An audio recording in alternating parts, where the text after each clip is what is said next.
It seems to me that that's a lot like what was attempted by different people during the 50s in regards to comic books. Oh yeah, it's comic books are an easy target. They're a very, very easy target because you can take a panel out of context. It's something that's very hard to do. You can't do it with a movie. You know, take a still image or whatever. You can't do it with a book. I think one of the reasons books get banned so little and attacked so little is because you actually have to make people sit and read them. But a comic, you can show a panel and say, isn't it terrible, this is the stuff they're feeding your children. And whether or not the panel, you know, is intended for children or not. It makes it easy to stir up a fight.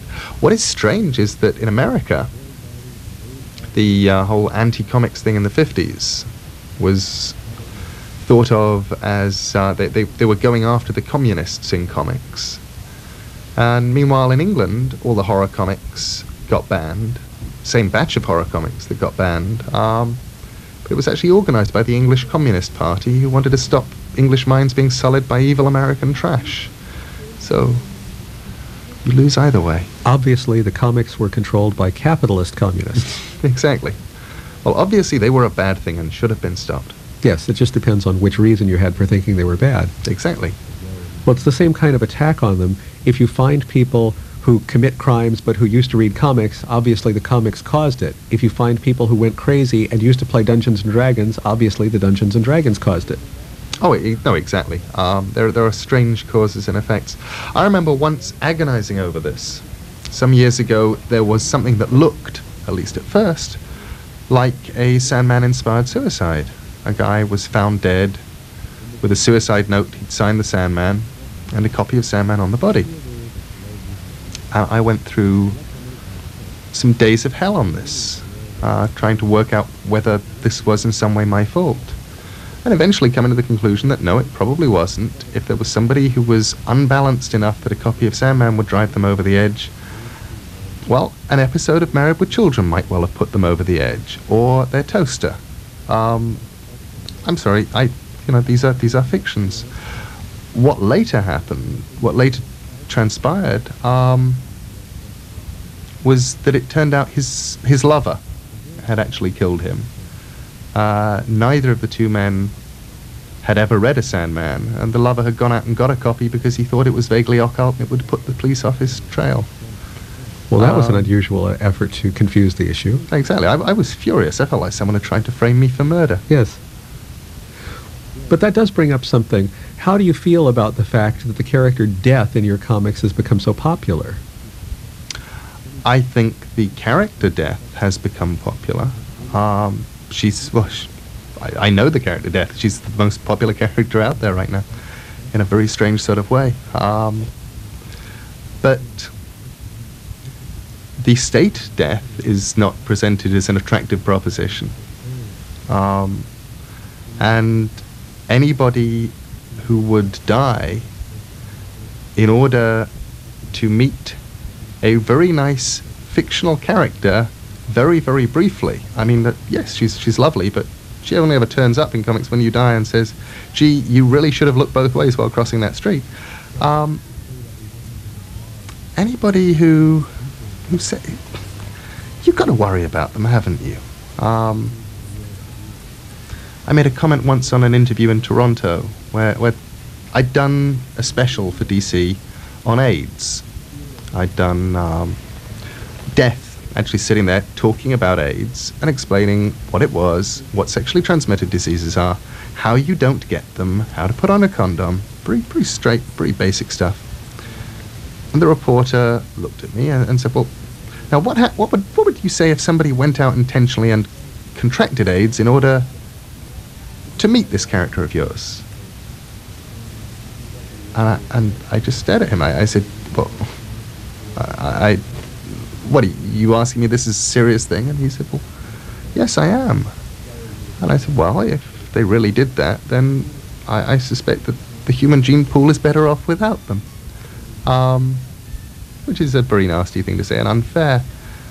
The honest answer, actually, is it's not going to happen.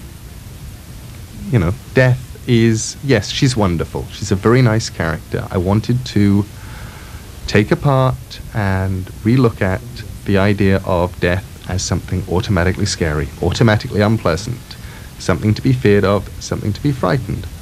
I wanted to re-examine the idea of incarnations of death. Death is normally portrayed as either some kind of strange ice maiden or as the guy with the skull and the scythe.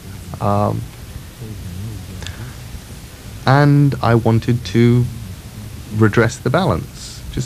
And I was also playing around, I suppose, in some ways, with an old Aramaic legend that the way you die is God sends the angel of death to you, and the angel of death is so beautiful that you fall in love with the angel of death, completely and utterly, so much so that your soul is sucked out through your eyes, and that's how you die. I always thought that was a beautiful legend. Well, it makes the departure easier. Exactly. You don't have people struggling against it. So that was kind of what I was putting there with the death character. I think your portrayal of the death character is very unusual in that you went for such a modern image. Yes, I really did. She looks nice. She looks kind of vaguely gothy, and she's a real sweetheart. But I did the story Death, the High Cost of Living is partly about death, but it's every bit as much about a young man called Sexton Furnival and his realization that life is worth living, even though it has a price. It's there in the title, The High Cost of Living. But there is a value to living as well. There's certainly a value on those death statues that are coming out. Oh, good Lord, they're $100 each. They've done more of them. They're more popular than the Batman statues that DC did. It's sort of scary. Yes. No, she's definitely becoming an incredibly popular character.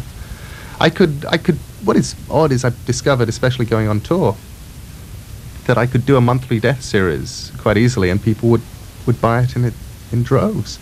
The main problem is just putting her in stories. She's much too bright to go into stories. She can see a story happening from 5 miles away and will get out of the way. Now that's an interesting idea, because what that suggests is that your Sandman character, the dream character, gets caught by onrushing stories. Oh, he definitely does. But then again, in Sandman, the monthly title, the stories aren't all his. The overall story that began in Sandman 1 and will end in Sandman whatever it ends in is his story. And Season of Mists is his story. But A Game of You isn't. He's a deus ex machina. He's a little figure in the background. And it's not his story. He's part of the things that actually do hit those people whose story it is. Well, you're listening to KPFK Los Angeles, 90.7 on your FM dial, and this is Mike Odell's Hour 25. I'm your host, Nick Smith, and tonight we're talking to Neil Gaiman about his writing on The Sandman and other projects. Now, for those listeners who are just tuning in, and some of them do about this time of night, maybe you could describe that whole family of characters you worked up for the Sandman series, because it's a fascinating family.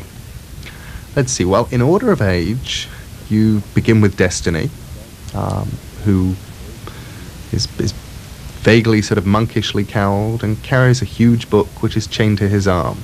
And in the book is everything that's ever going to happen and anything that ever has happened. And he reads it pretty much as it happens. And he's an old DC character. He's the only one of them I didn't create. They had the Destiny character lying around. And now, is that one from one of the old anthology comics? Yeah, it's from one of the old horror anthology comics. One I of those noticed things with titles like Secrets of Forbidden Mansions or Right. Mansions of Forbidden Secrets. Or I noticed you reused Cain from one of their old comics also. Cain and Abel, yeah. Yes. I have a fondness for strange old anthology horror comics. Let's see, the next one is Death. Death is black-haired, looks about 16, kind of gothy, terribly sweet, terribly nice, the kind of person you'd love to just sit down and talk to. Wears a little silver ankh. Then comes Dream, and that's the Sandman. And he's tall, pale, masses of dark hair, very broody, very Byronic. Has huge dark eyes that aren't really eyes. The next one in the family is Destruction, and Destruction quit about 300 years ago. And the last storyline I did, Brief Lives, was all about what happened when they went looking for him. Then you get the twins, who are Desire, and Desire is many-sexed. Desire is everything you've ever wanted. Desire is everything you've ever loved. And Desire lives in a place called the Threshold, which is a huge statue of itself, made out of flesh and bone and blood, in its own place. And then there's Despair, and Despair is rather short, rather squat, rather ugly, and doesn't wear any clothes, looks kind of like a lady sumo wrestler. And Despair has a ring, which has a fish hook on the end of it. And actually I was given one. Somebody made me one and gave me one on the signing tour that I'm currently on, made out of titanium. Very beautiful thing. And last of all is my favorite, which is little Delirium, and she's the youngest of all of them.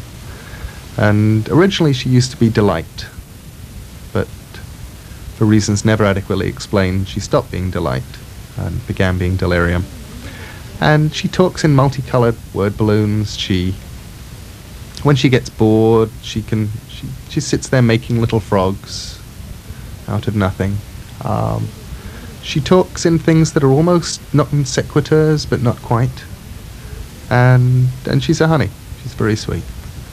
Yet to me, she struck me as someone who's speaking out of a hallucination.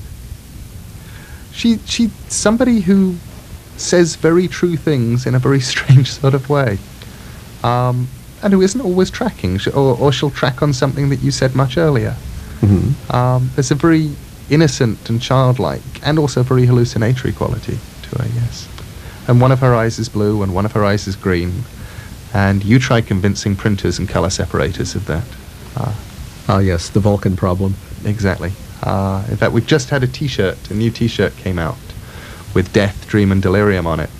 And I saw the design before it went to the printers, and she had one green eye and one blue eye.